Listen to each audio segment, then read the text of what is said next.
Hey everybody, DLF Trade Show, Russ Fisher, Addison Hayes. Before we get started, I feel like it's very necessary to address Damar Hamlin and everything that went on in that Bills and Bengals game. And I want to say that going through routine and recording this show, I'm going to be recording Trade Addicts tonight.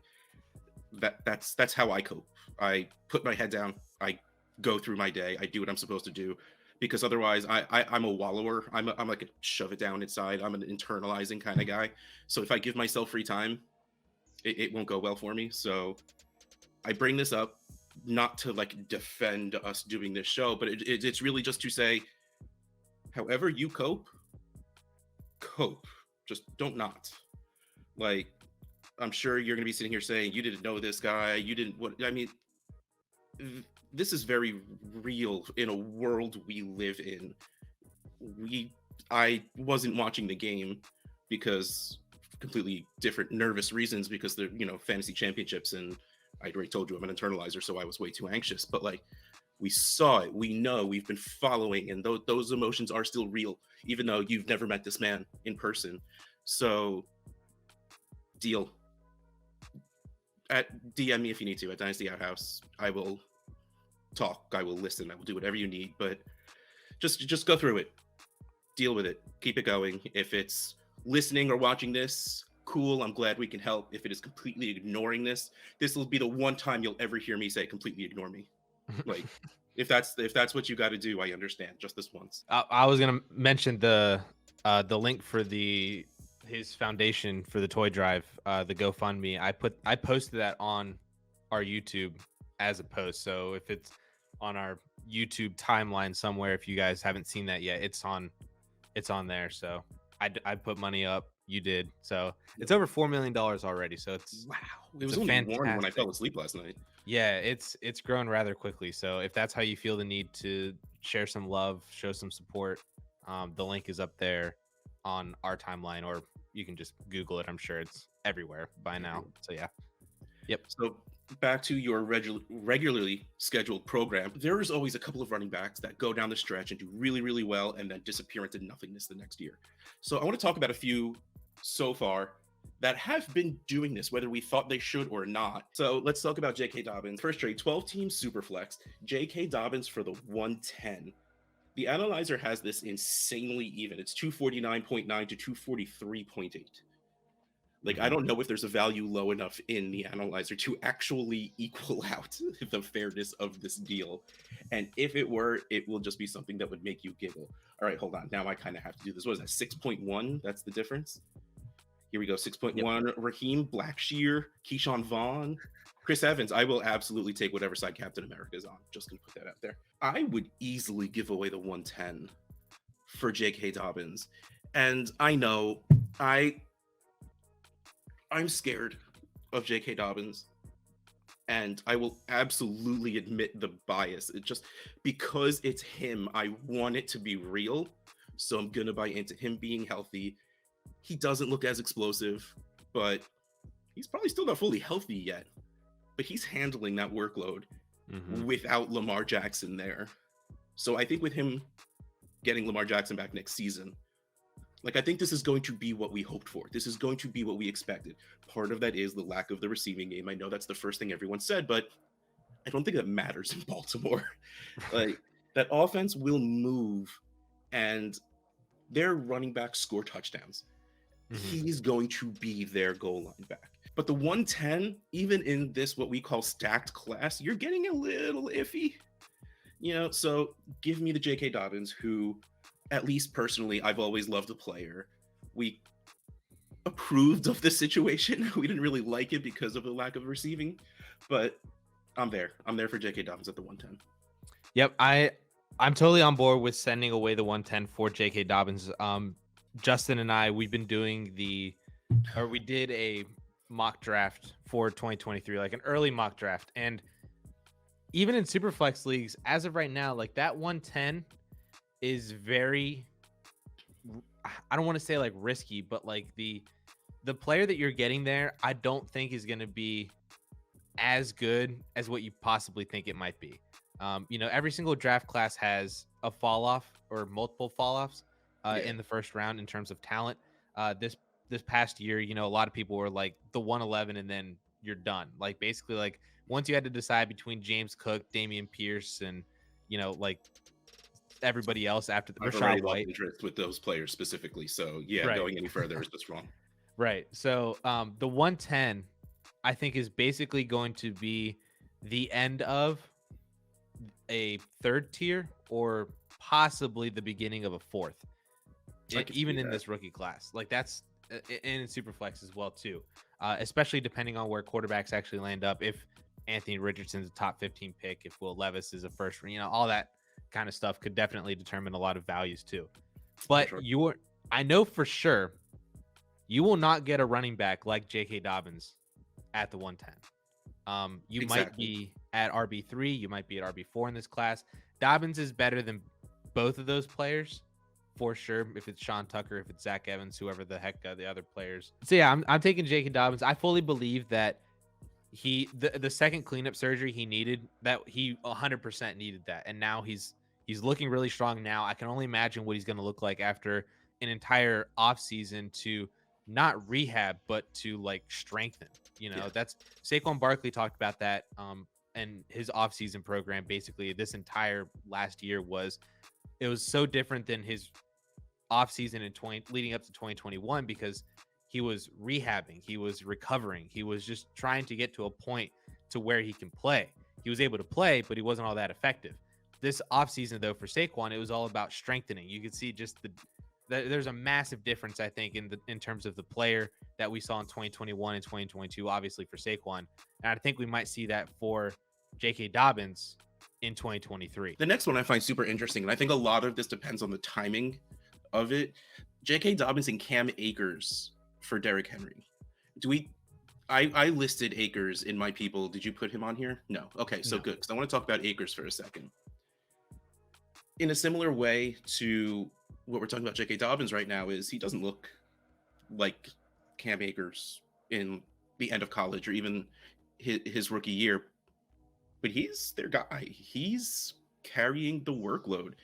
And on a team that has the ability to be as good as the Rams offense can be, I think that's all that matters. Derrick Henry is 28, but I don't think I care about Derrick Henry's age, because you're assuming Derrick Henry is human, and I don't think I could do that. I don't think I can assume that. But on a week-to-week basis, I mean, you're getting a 23 and 24-year-old running back. Even if you like them or don't, I think they're both movable at this point. Week to week, if either of them can probably put up 70% of what Derrick Henry does, and then you get the other players still, I think while the value is technically still Derrick Henry, I think in a couple of weeks, the value is going to shift towards the younger running backs because we're not scoring points anymore. Like, we just started the January mocks. So I think after that, young guys are going to get pushed up a little bit, older guys are going to get pushed back a little bit, and rookies are not in yet even. So Derrick Henry will still be saved for a little bit. So I think I like this pivot, regardless of the situation, especially if it gave you someone to fill in your starting lineup for the playoffs. I don't know if I trade the two young guys for Derrick Henry. I think if I'm shipping away those two young running backs, either I want someone a little younger or more guaranteed to do something, because that Tennessee offense is scary bad right now, except for Treylon Burks, who's just wonderful. And it's not like Derrick Henry's easily moved. So like, this isn't a way to consolidate value to then do something else with it. Like, you do this to have Derrick Henry on your team, and I don't think I sacrifice these two players, even though, again, I was out on both of them as a week or two ago.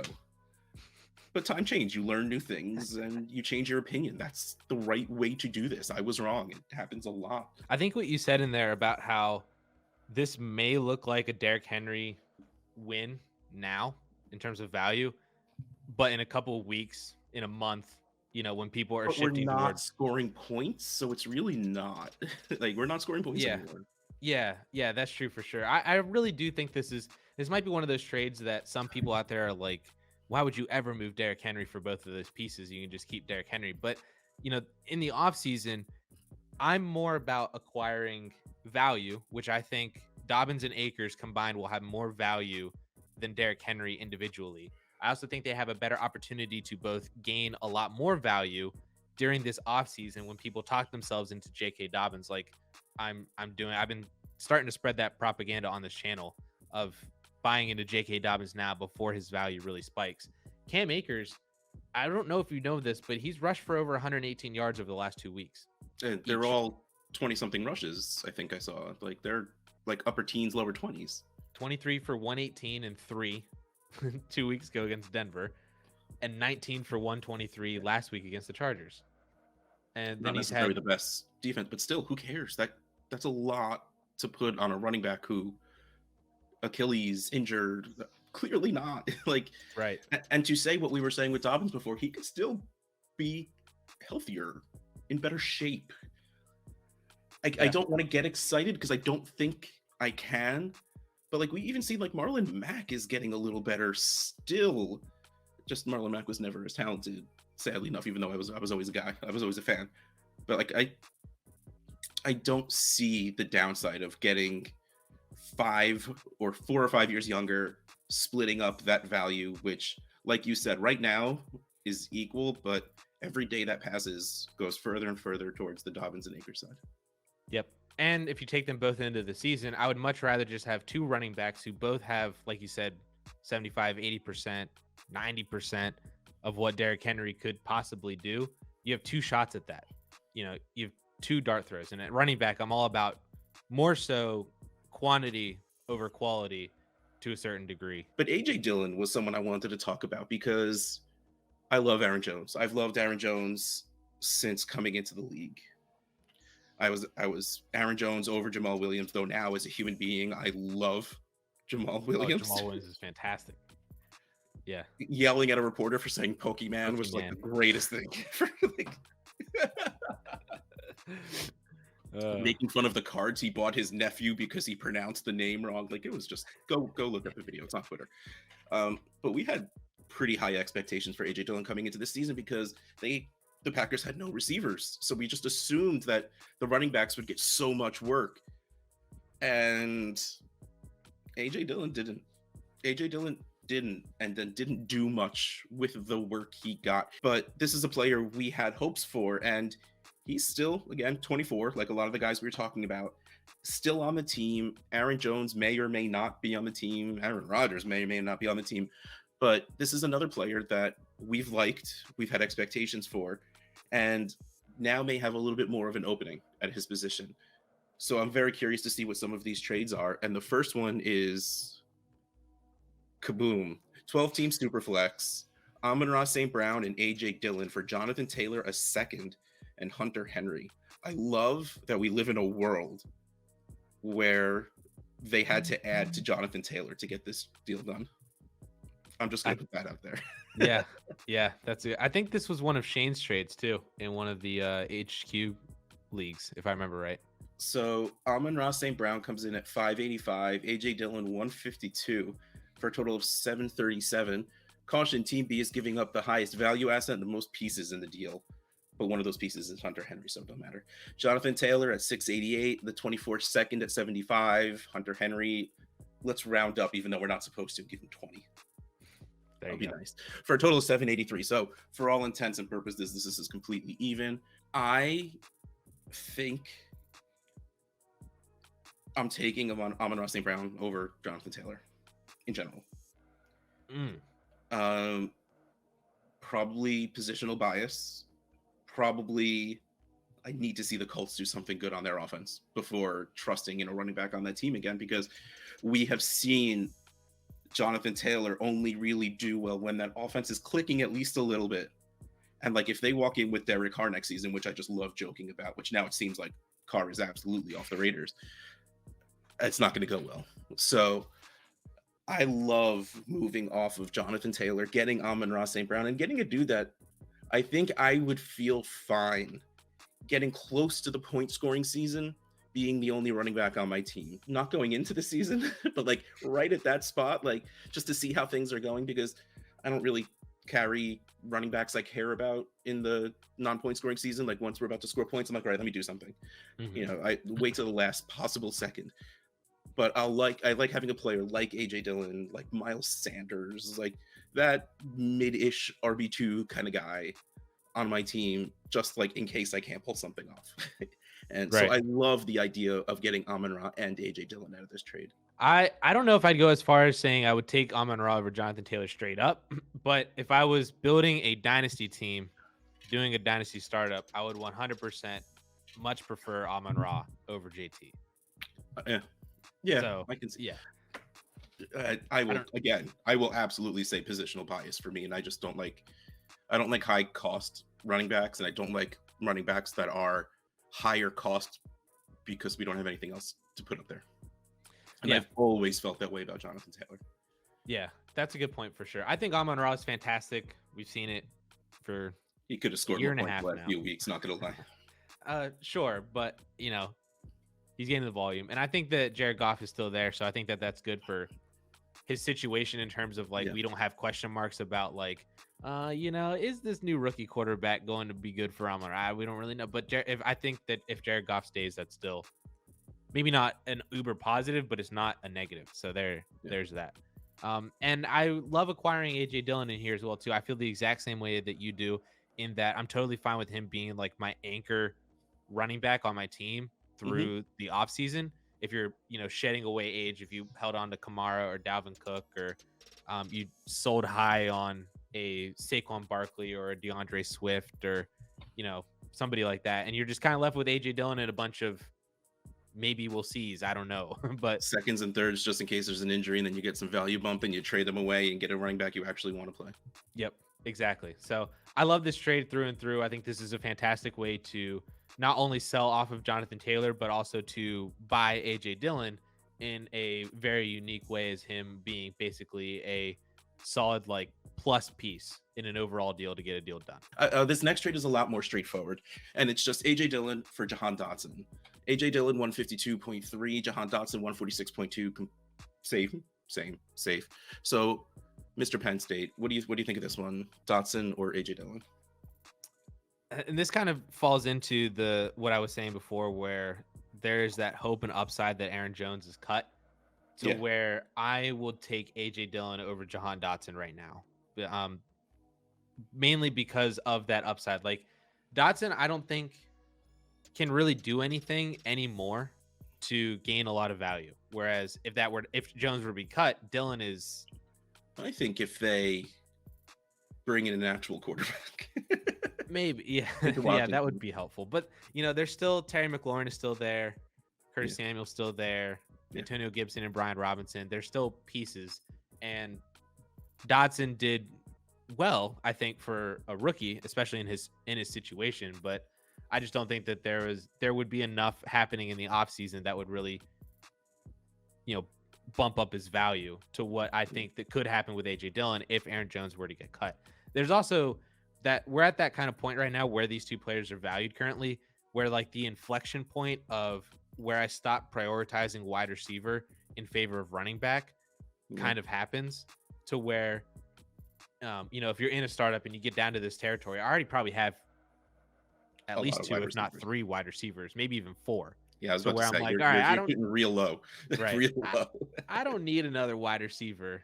I'll just take the running back who has that potential. Yeah. So that's where But if you're like rebuilding and Jahan Dotson was like your wide receiver 2, I probably wouldn't make this deal if you're like that far into your rebuild. If you're keeping young, you keep Dotson. And it's really funny to think that if I've been creating content to make myself sound fancy. You know, I've been talking fantasy football either through podcasts or on YouTube streams for almost 5 years. That feels so weird to say out loud.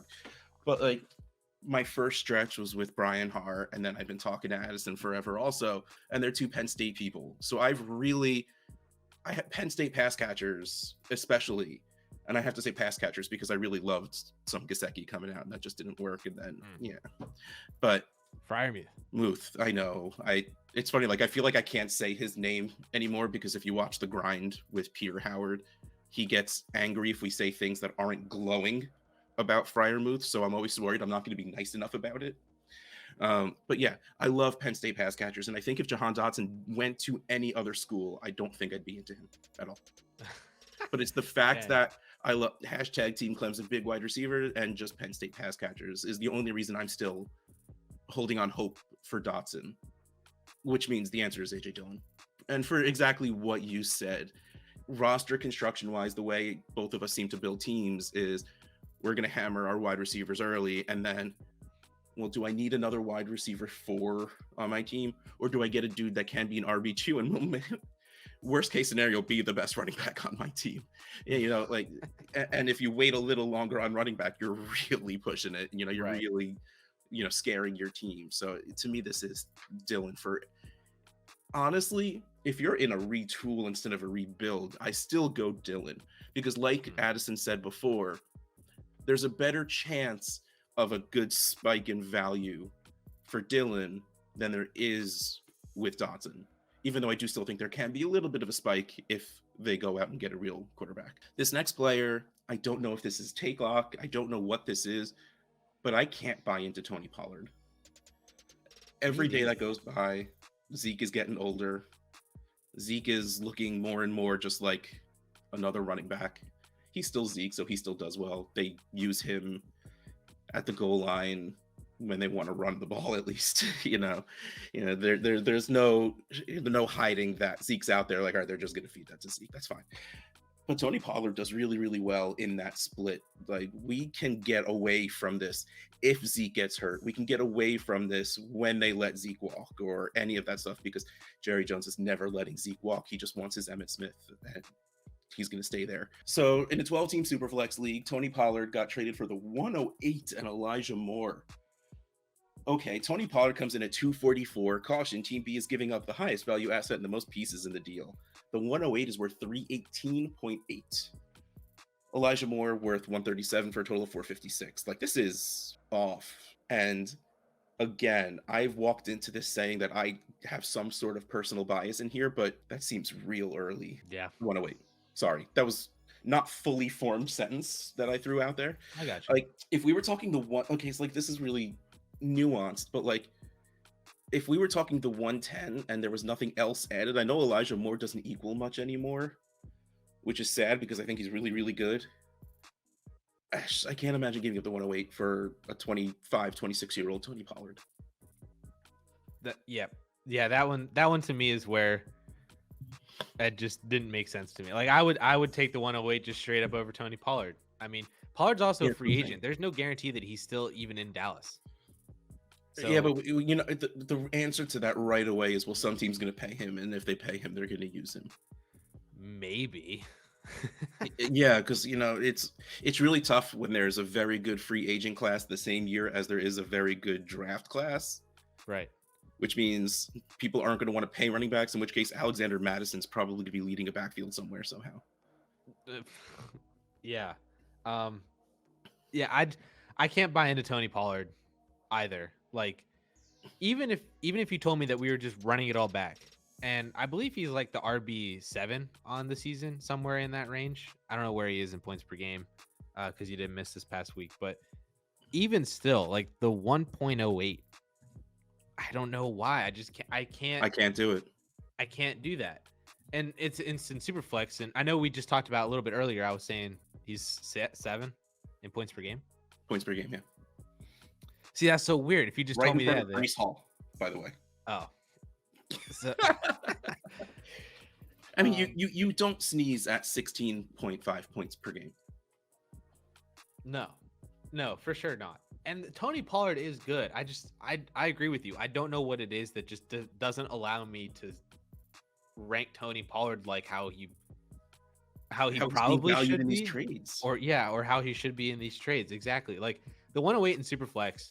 I know we were just talking about how I would take Dobbins over the 110 because you're at the 110, it might be a talent drop off. The 108 is the beginning of possibly tier 3, or depending on, again, draft capital for certain players, could be the end of tier 2. I just feel much more confident in the player that I would be getting at the 1.08 than I am at the 110, to where I think it's a better asset than Tony Pollard. You know, if it's a running back, you're getting a running back that's 5 years younger. Anything with a 2 in it, I'd probably take Tony Pollard over it, because Yeah. he is at that point where if I were going into a season and Tony Pollard was the only running back on my team, I'm not freaking out. Mm-mm. He's, again, 16.5 points per game. Even if that drops a little bit, you're not sad at 14, 13 points per game out of your running back every single game. So I'm trying not to make it seem like I dislike Tony Pollard. This value is something I'm not ready to get behind yet. And it might, again, just be, well, he was just Zeke's backup, or he's not that guy. I don't think it matters anymore, because he's still doing well enough with Zeke still on the field. This next one, I have no idea how to feel about, because there are multiple players I have no idea how to value. So let's go into this one. Tony Pollard and Aaron Rodgers for Deebo Samuel and Trey McBride. I think someone used the analyzer to build this trade, because it works out so perfectly. Tony Pollard 244, Aaron Rodgers 190 for a total of 434. Deebo 404, Trey McBride 28. That's going to go up after he just had a game for 432. So like dead even. I just don't think Deebo's worth 404. Like, as much as we just said we're not sure if Tony Pollard is this, if we can put Tony Pollard this high, that multiplied by like 5 is how I feel about Deebo. And like, is Aaron Rodgers even playing next year? I'm ready for him to go to a team in division and play out of spite. Like, that's what I'm ready for. I'm ready for him to kick Jared Goff off of the Lions and just him go there and start playing. Like, just because he's angry at the Packers for some reason. Like, that strikes me as an Aaron Rodgers move. But as of right now, who the heck knows what he's going to be doing? So it's hard for me to super value him in a trade either. And then I value Trey McBride more than 28 points. Like, he's talented. He's athletic. He's on a team that likes to use the tight end. He's a rookie tight end. It took him a little while to get involved. He's getting a little bit more and more involved every time the weeks go by. And Kyler's not playing, and he might not, he won't be playing at the beginning of next season either. So like, there's a lot going on in this trade. That probably means I just don't do it on either side. Like, I have no idea what to do with this trade, but if I was forced to take a side, I take the side with the quarterback. That's really my default. Even though Aaron Rodgers didn't do great or anything this year, quarterbacks find their way to be easy enough to move. And if you were to tell me that Tony Pollard and Deebo Samuel are being drafted next to each other, I wouldn't think weirdly about it. Yep. I'm on the same side as you on this one. I would default more to the quarterback and Superflex always, like you said. I really can't get on board with Deebo Samuel's value. But I felt that way like for the entire year, like dating back to last offseason. I'm just like, I just don't know what it is about Deebo, but I just can't get on board. His production felt anomalous. Like that didn't seem like something a human being should be able. Again, these people are not in the shape of human beings, but like that felt like something a person shouldn't be continuously doing. And then the offense just got weird with Lance, and then Lance getting hurt, and then Garoppolo getting it. Like, and Deebo now never McCaffrey. And then, yeah. So it's just, there's a lot of moving variables for sure. That I'll just take Pollard and Aaron Rodgers, and I'll just hope that Rodgers doesn't retire. And if he doesn't retire, he's a starter somewhere. Yep. And he's going to be fine. Yep. At the very least. And then I'll roll the dice to see what happens with Tony Pollard, if he stays in Dallas or not, or if he signs and, they have to use him because they paid him, kind of thing. We'll see how that works out. But I'll take Pollard and Rodgers. But yeah, this is a really weird trade overall, but I don't want Deebo Samuel. That's really what it comes down to, because he's being valued as the most valuable piece in this trade. And I don't think that's, at least to this level. All right. Well, this has been another episode of the DLF Trade Show on the DLF YouTube channel. Russ Fisher, Dynasty Outhouse, Addison Hayes at AmazeHayes_. We'll catch you next time.